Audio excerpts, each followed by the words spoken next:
Yeah, start. Dear students, this workshop is forging workshop. The introductory part I have given last week. Before this week, I have given the introduction part of forging shop and what is forging and how to do that. And we will do a forging job. There is a O-ring we are going to do now. That will demonstrate you for the forging shop. Okay, our instructor Mr. Agustin Souza will show you the how to do the forging job. Okay, students, see, this is the job you have to fabricate. Here you can see two rings are there. So first we have to cut one rod like this. It is a round rod of length 31 centimeters and the diameter it is 6 mm. So first we have to take the measurement. I got a rod here. You can see long rod of length is around 6 meters. So we have to fix it in the vise, cut it to a length of 31 centimeters. Okay. So after cutting, you are going to get a sharp edge like this. So you can remove the sharp edge by filing it or by using a grinder. So I will show you both the way how to remove the sharp edge. Okay, first of all we are going to cut the material. So this is the bench wise, same like I have told you in the this thing welding shop. Okay, welding part. So this is the bench wise. So same way it will open. If you rotate it in clockwise it will close, and in anti-clockwise it will open. Okay, so first we take the measuring tape. This is the measuring tape. Okay, so on the measuring tape you can see there are two measurements are given. The bigger one, the top one we call it inches, and down one we call it centimeters or mm. So you have to cut a piece of 31 centimeters. So how much is 31 centimeters? 10, 20, 30 plus 1. Okay, is 31. So you take a shell or a chalk. Mostly we don't use chalk, we use a shell so that the marking we get it a fine one. So you take the measuring tape, mark it. Okay, 31. After doing the marking, you fix it in the vise. So when you're fixing it in the vise, you see that you don't keep it too far away from the vise, the marking. You have to keep it very close to the vise so that you don't get vibration. Okay, so make it tight. Same way, the axle frame which is used to cut the material. Okay, you keep it on the marking. Take your thumb and give a support and just move it slowly so that you get a groove. So if you don't put a groove, you are not going to get the cutting where you have done the marking. So for a better cut, you have to get a groove first, then hold it and then cut it.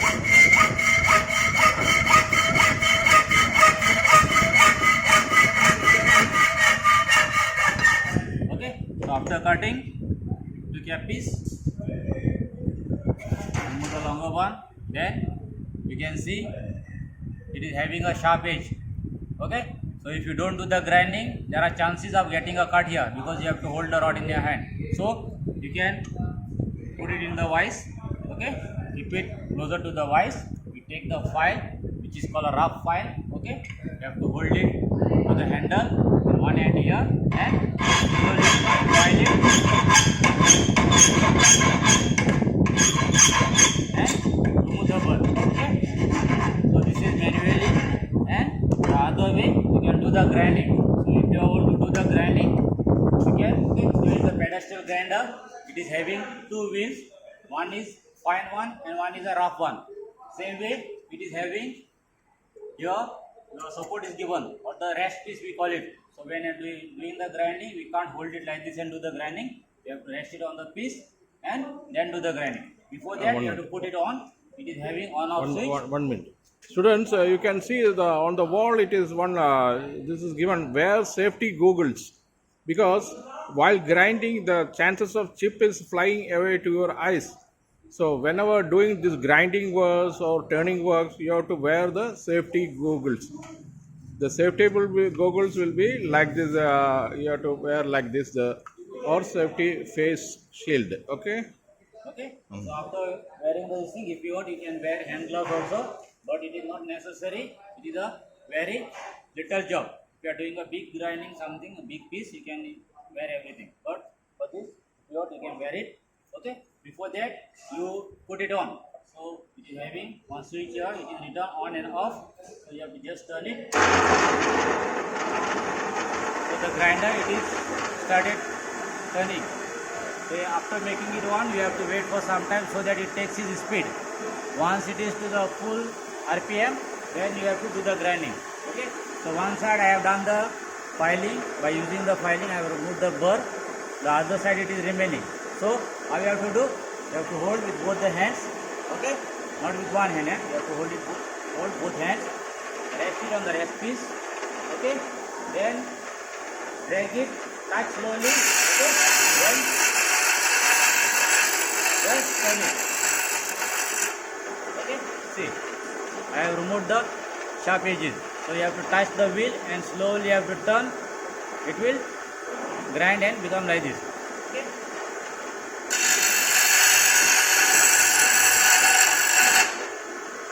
Both the side I have done the grinding. Then you have to put it up. So this is the two methods to remove the sharp edges.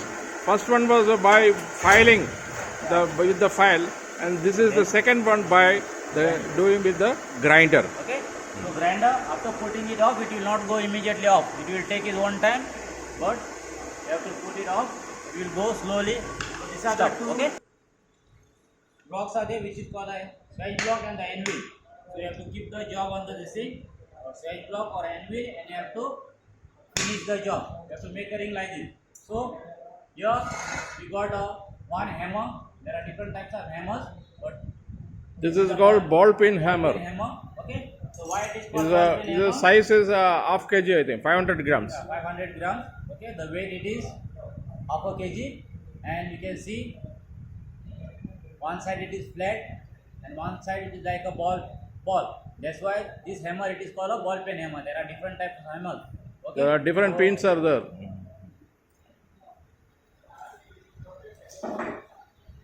Here you can see the other hammer.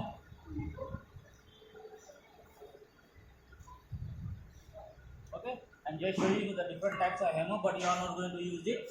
When you go in the carpentry shop, you might be using this hammer, which is called a claw hammer.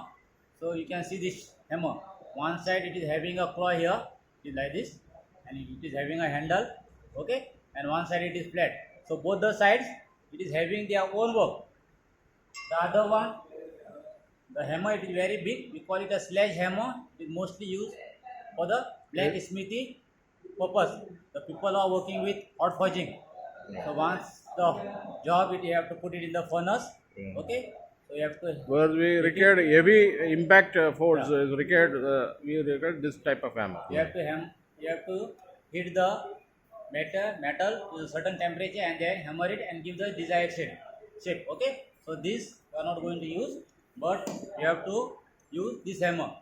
So one side it is like a ball and one side it is flat. So both the side it is having their own work. Okay. So ball pen side, if you want to give the bend for the rod, you have to use the ball pen side, and if you want to make the rod straight, you have to use the flatter side. Okay. To give the bend, you should not use the flatter side. You are not going to get a proper bend. Okay. To give the bend, you have to use the ball pen side. And you can see the handle, it is having different shapes. Okay. So you have to hold it according to your requirement. If you want to hammer it very hard, you have to hold it somewhere here. Okay. So if you want to strike it very hard, you have to hold it somewhere here. If you want to strike it very slowly, you can hold it in the middle or here. So it depends on what type of work you are going to do. Okay. Understood? So now we are going to prepare a ring for you. You just observe how to do the ring. Okay. So here. First of all, the raw material was used as this one is antique to hold. It is 31 centimeters, 6 mm round, MS round, mild steel round. Okay. Mild steel means it is soft. It is not too hard also. It is not too soft also. It is medium. That's why it is called mild steel. Short form for mild steel is MS. We call it a MS. Okay. So I have cut a rod of 31 centimeters, and I am going to make a ring like this. Okay. So here you can see two rings are there. So one ring you can see it is not perfectly round. that means the hammering it is not proper.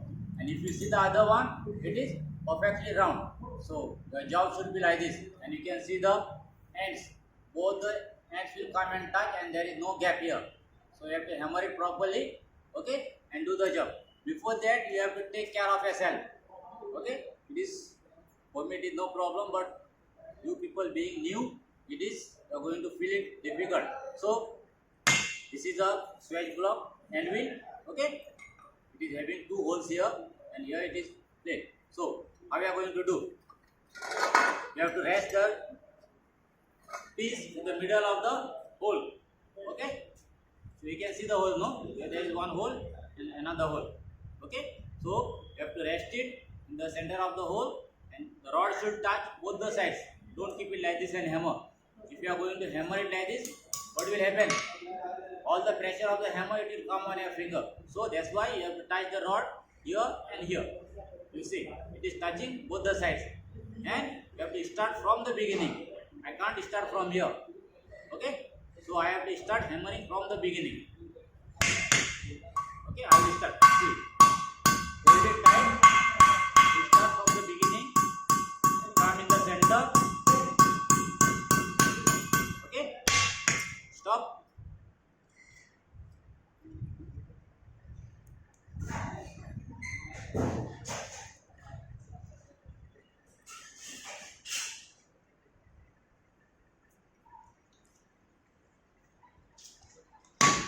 Okay, so after bending one side, you have to give the curve, then you turn it.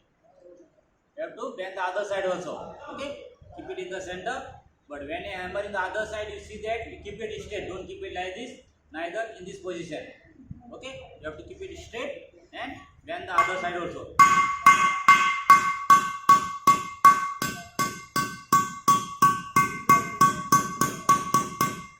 Okay, so after bending both the sides, you have to go on hammering the full rod.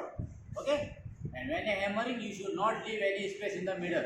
You have to hammer very close so that every particle of the rod it should bend properly. Okay, if you bend it here and again you are going to leave some space here, and if you are hammering here, it will not become properly. So you have to hammer continuously. So you see how to do the hammering. Okay, as you hammer, you try to move the rod. Don't keep the rod at one place and don't go on hammering. Okay. So if you don't move the rod, if you are going to keep the rod at one place and if you go on hammering, what will happen? You are going to get a bend more. So if your bend is more, the other end where it should touch, it will touch somewhere else only. So slowly you have to get it closer. So what I will do? I will first hammer it slowly. As I hammer, I am going to move the rod. But my hammer should fall in the center. Okay? I have to hammer it slowly and slowly I am going to move my rod. So you hammer more than half, turn it, hammer the other side also.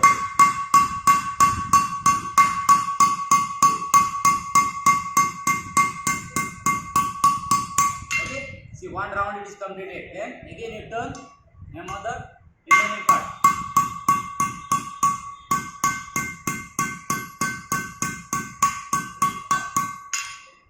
Okay, see I have hammered this part it is remaining. So again I am going to hammer the remaining part.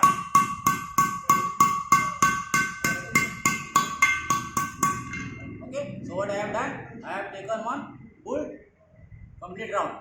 Okay, again, you start from the beginning if you want. You have to close that ring to a O-ring shape. Okay, this part it is hammered, this part it is remaining. You turn it, hammer the remaining part also.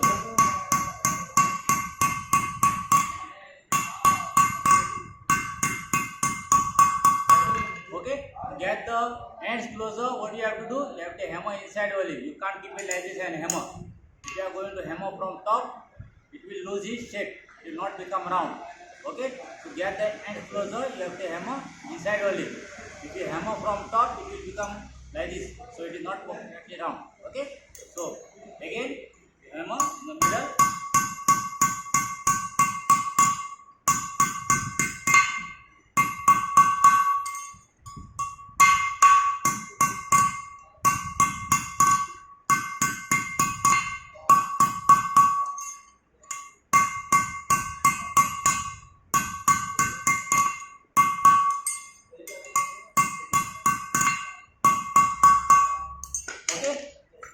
can see it is not straight, it is up and down. So what you have to do, you have to make it level. So to make it level, it is a easy way. The end which is on top, you keep it outside, okay, outside the anvil. You have to hold it tight, not with 2 fingers, it will just fly out. You hold tightly and then take the hammer and just get it down, okay, and then slowly you have to hammer, remove the extra bend which is there, okay. So you should not hammer very hard also, the rod it will flat, it will press and it will become flat. So after finishing, the rod also should be round only. So when you are hammering, you have to take care, hammer slowly, okay, make it level, and then again you hammer, get the ends closer by hammering inside. As you hammer, you have to move the rod, don't keep the rod at one place and hammer.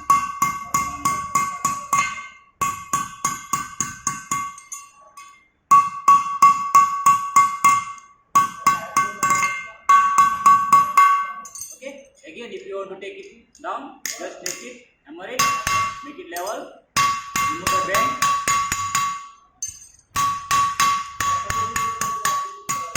Okay, now if you see, it is not proper, one end is up and down, yes or no? So you have to maintain level. So what you have to do, let's see the pointed portion of the anvil, put the ring inside, okay. But when you are putting it inside, you see that there should be a gap. You should not touch properly. You have to keep a gap, and by using the flatter side, you hammer it. But you see that, hold the ring down and just remove the extra bend. Okay. So now it is level. If you want, you can take one full round by hammering with the same pressure. If you are hammering slowly, you hammer with the same speed. Okay, throughout the ring. In the middle only, you should not hammer it very hard, it will open too much. So if you want to remove the extra bend, you just hammer it with the same pressure and remove the extra bend which is there. Okay, after removing the extra bend, again what you have to do, you have to again hammer it, get the end closer.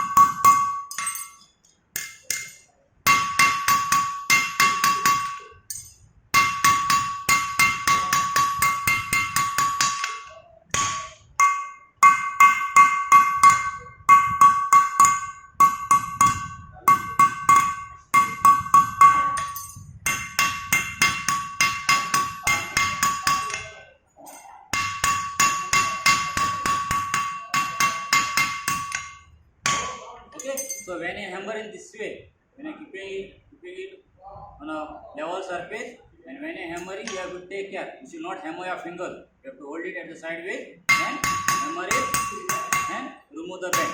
Okay. Once the bend it is removed, you hammer slowly inside till it touches properly.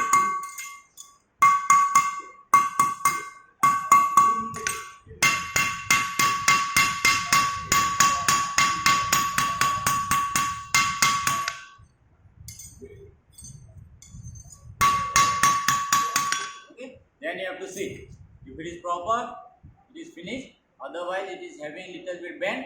Then again you put it inside and slowly hammer. Okay. Again you take one full round. The extra bend which is there, it will go.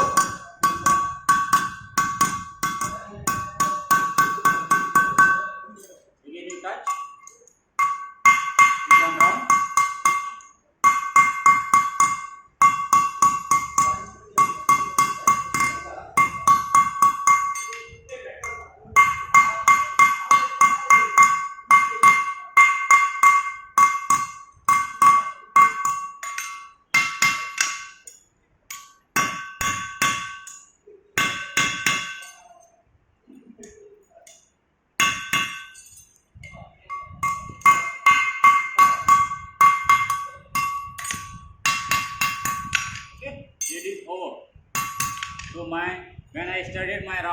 rod was round, and after finishing also it should be round.